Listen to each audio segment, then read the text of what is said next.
Meghan plagiarizing is no surprise, but there is something from this article I think you're going to find very, very interesting from this news. And this is from the woman directly who Meghan allegedly plagiarized. First of all, Meghan's show that didn't pass because it was stupid, because Meghan made it. She makes stupid things that aren't very good. Was called Pearl. The book was called Pearl Power. That's pretty similar. Pearl and Pearl Power. I think Pearl Power is a little bit of a better name. I think Meg could have done a better job. I was looking into this book a little bit. It's by an English woman. Now, Meghan claims she doesn't know anything about the UK. She'd never heard of it. I don't know. I think she has, obviously. It was about a young girl and something about like gender equality. It was basically the same thing, or at least very similar. Now, here's an interesting thing. So this woman, I don't know if she's trying to politic. Meghan's a feminist who sticks up for other women. And, she's disappointed. No, she's not. This is my thing.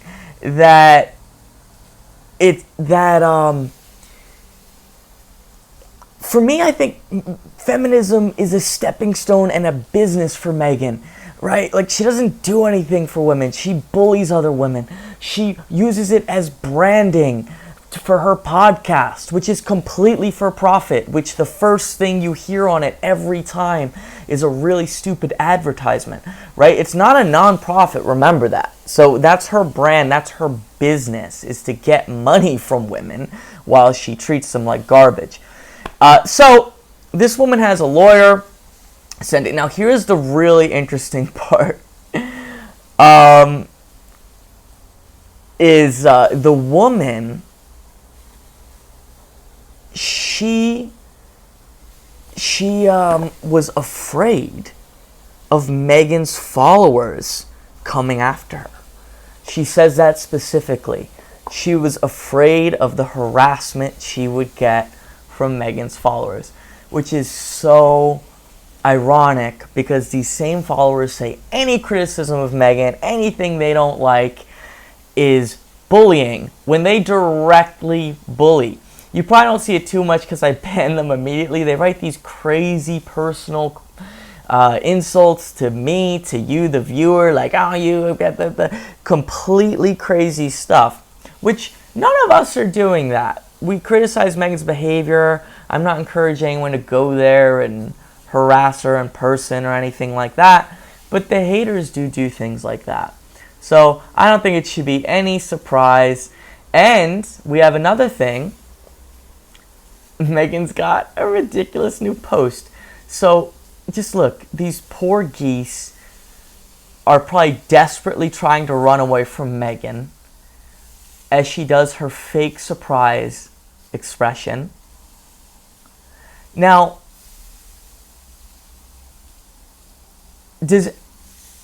look how fake the surprise is. I can't believe the geese. I can't believe it. Like, what are the chances that I just happen to be standing here with a camera set up, waiting like nothing's going to happen, and these geese just happen to cross the street? You know what? I will... Oh, no, they're ducks.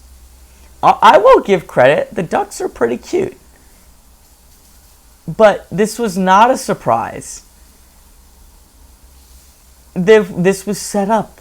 There's no chance. She probably has one of her weird aides standing in the background throwing rocks, allegedly, near the poor baby ducks so they can run away from Meghan. Look how fast they're going.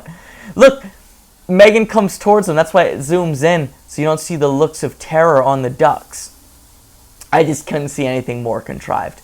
But you know what's a big difference? I made an Instagram post with some cute little baby geese. It didn't even cross my mind to stand in the background, to like set my camera up and then be standing in the background so that I'm actually in the center of the frame. Look at me! Look at me!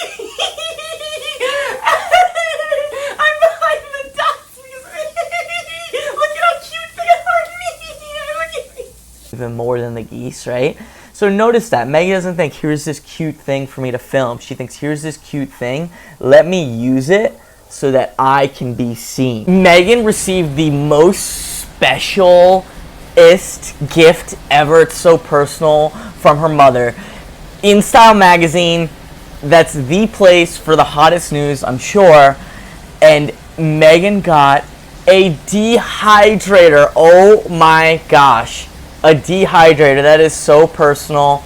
And luckily they used it on the show to make dehydrated citrus for margaritas so they could drink, so that they could be in each other's company a little bit more easily.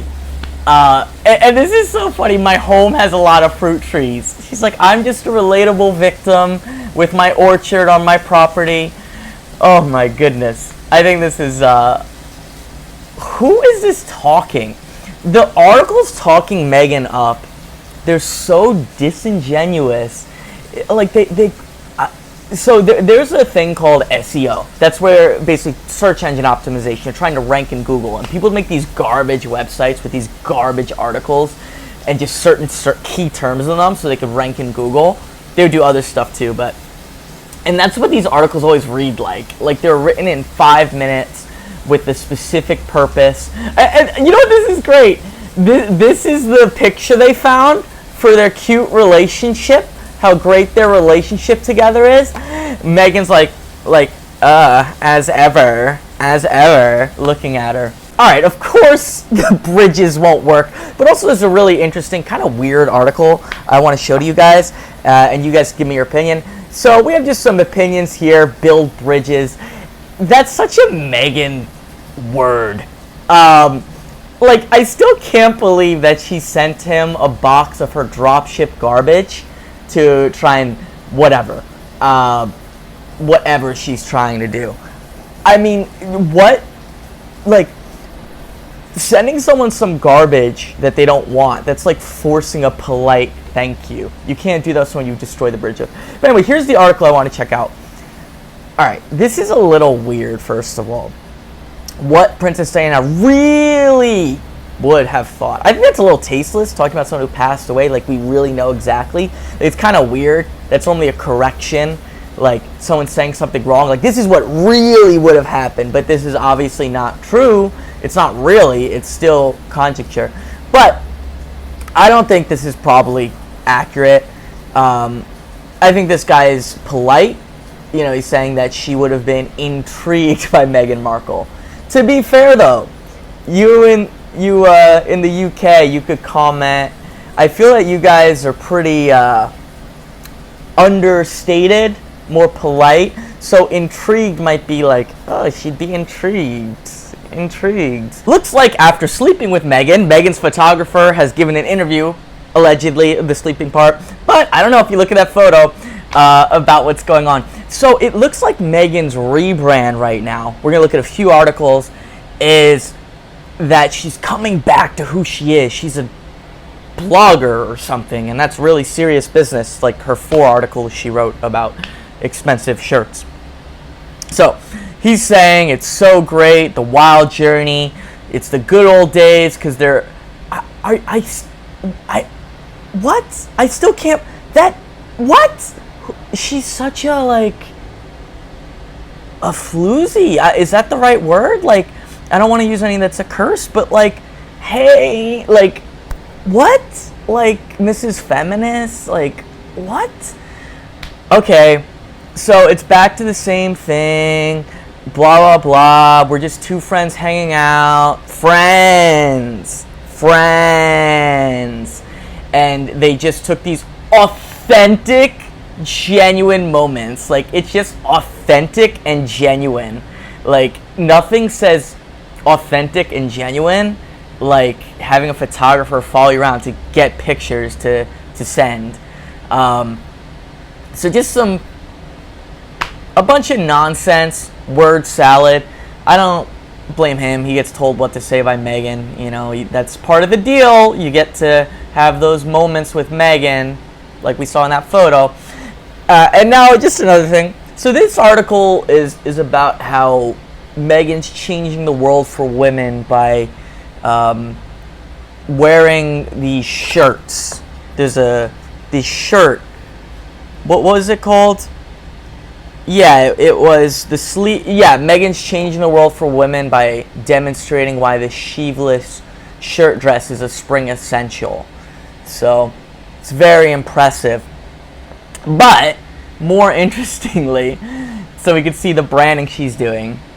She's talking about how it's like being on honeymoon again. When my husband met me when I had the TIG, I could see the spark in his eye. Harry never has sparks in his eye unless it's like, I didn't say anything. I didn't say anything. Allegedly.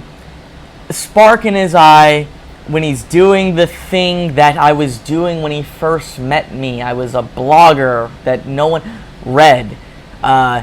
It's a honeymoon again. He'd watch me scribbling away, writing newsletters, fine-tuning edits, and just being really in the details of it. I'm an artist. I wrote articles like where to buy this shirt or what's my favorite expensive restaurant. It's real art. And this is who I've always been. Just someone who only cares about the most expensive things, like this $2,000 sleeveless spring essential.